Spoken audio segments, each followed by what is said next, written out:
I like to eat. That's what kind of drew me into cooking. I like to eat a lot. My name is Krystal Dandie and I am an evaluator.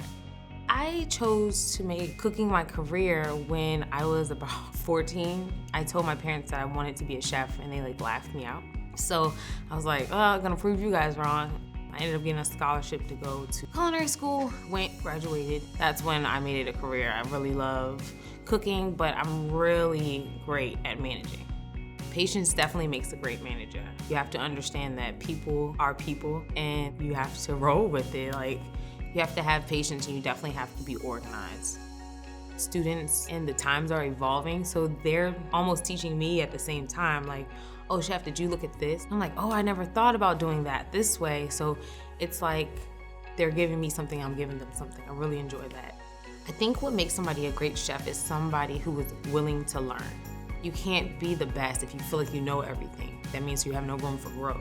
If you are willing to learn something or even take advice from something, then that means that you are bettering yourself, so you're the best already.